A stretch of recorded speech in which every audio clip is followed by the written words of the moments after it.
दोस्तों, आज की इस वीडियो में हम बात करेंगे एक American author, short story writer O Henry की एक short story the last leaf के बारे में। पर्सनली ये स्टोरी मुझे काफ़ी पसंद है। जब मैंने ये स्टोरी पढ़ी तो मुझे ऐसा लगा कि ये स्टोरी आप सबको भी सुनानी चाहिए। तो चलिए शुरू करते हैं। दोस्तों, इस कहानी की शुरुआत होती है न्यूयॉर्क सिटी में ग्रीनविच नाम की एक जगह से। ये इलाका बड़ा ही उलझा हुआ सा है। पेचीदा माहौल है यहाँ का। जलेबी की तरह घूमती हुई टेढ़ी मेढ़ी गलियां हैं। लोगों के लिए ऐसे आर्टिस्ट जो पेंटिंग्स वगैरह बनाते हैं, उनके लिए ये माहौल बहुत ही अच्छा है, क्योंकि टैक्स कलेक्टर यहाँ इस इलाके में आते नहीं है, क्योंकि उन्हें दिक्कत होती है इन गलियों में टैक्स कलेक्ट करने में।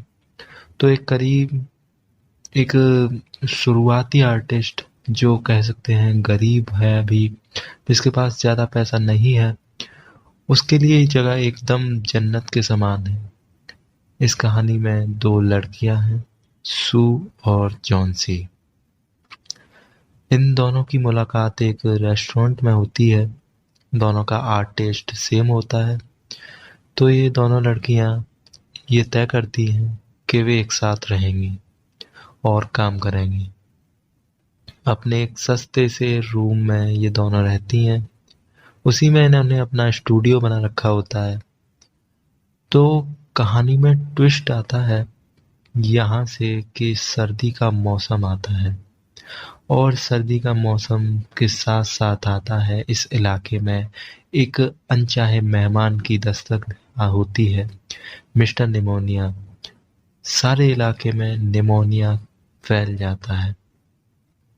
इन दोनों लड़कियों में से जो जॉन्सी थी, उसको ये बीमारी हो गई और उसकी हालत बहुत खराब हो गई।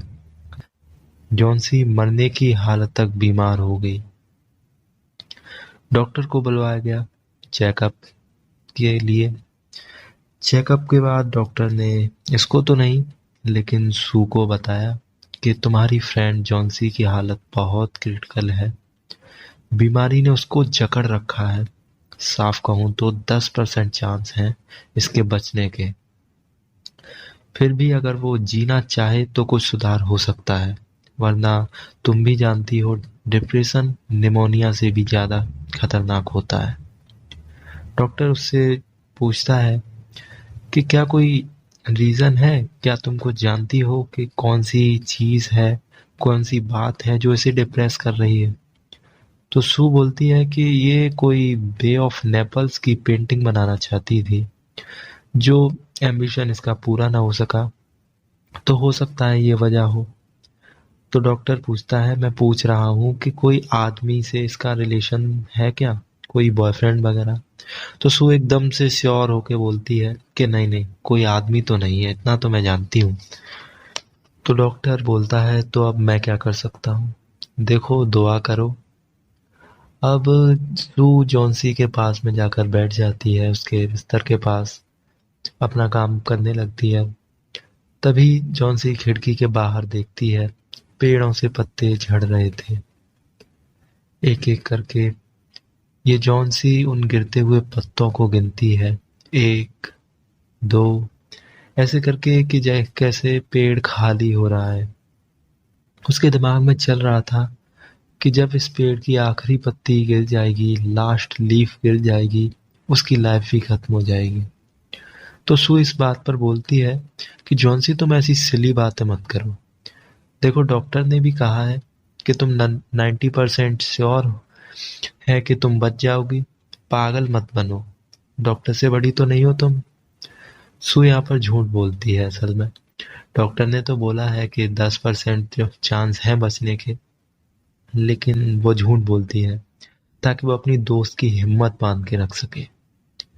वो कहती है कि जैसे ही मेरी मैगजीन का इलस्ट्रेशन बिक जाएगा ना, हम लोग पार्टी करेंगे, मैं खाना लाऊंगी, ड्रिंक्स का लाएंगे। ओके।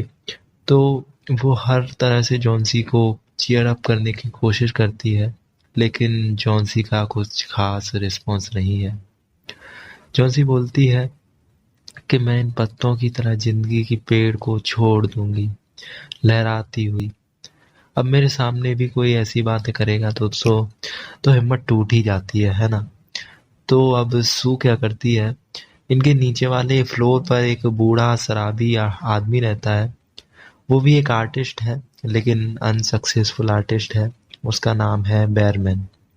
वो इस गांव में पेंटिंग बनाकर बहुत ही कम पैसा कमाता है। बस अपनी जिंदगी चलाने लायक इतना ही कमा पाता है वो।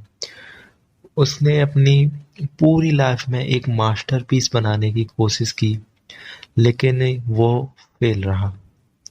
तो सू इसके पास जाती है कुछ काम के लिए।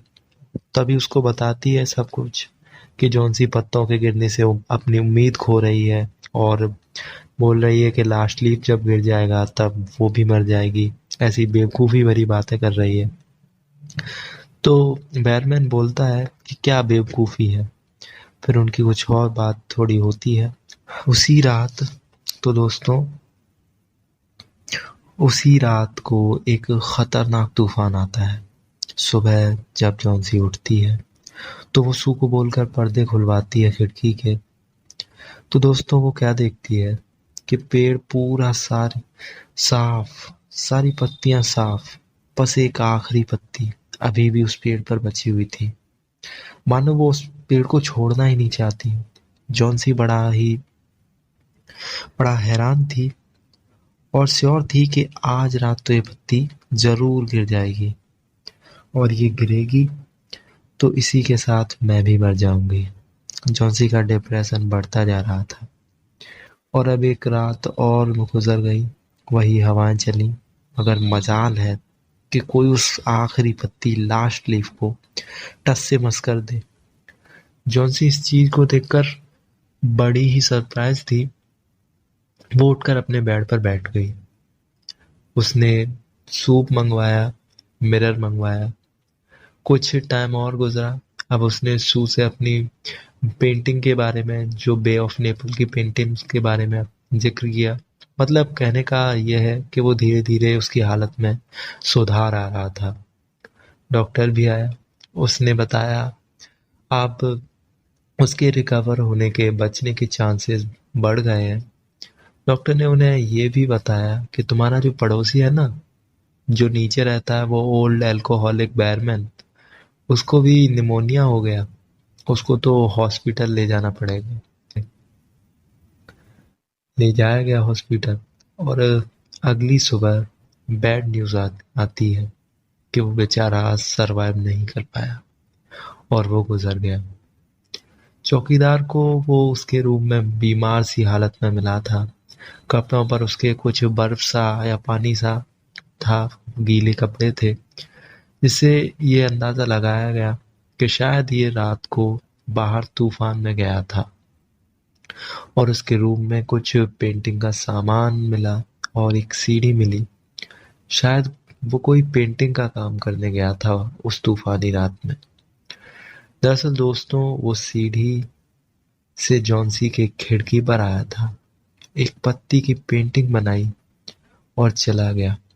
और वो इतनी रियल पेंटिंग बनाई, इतनी रियल इमेज बनाई दोस्तों, कि कोई पहचान ही नहीं पाया कि वो एक पेंटिंग है। तभी जॉन्सी को ताज्जुब हुआ था कि वो अकेली पत्ती कैसे बच गई उस तूफान में। तो सू जॉन्सी को बोलती है कि फाइनली मरने से पहले बैरमैन अपना मास्टरपीस बना गया।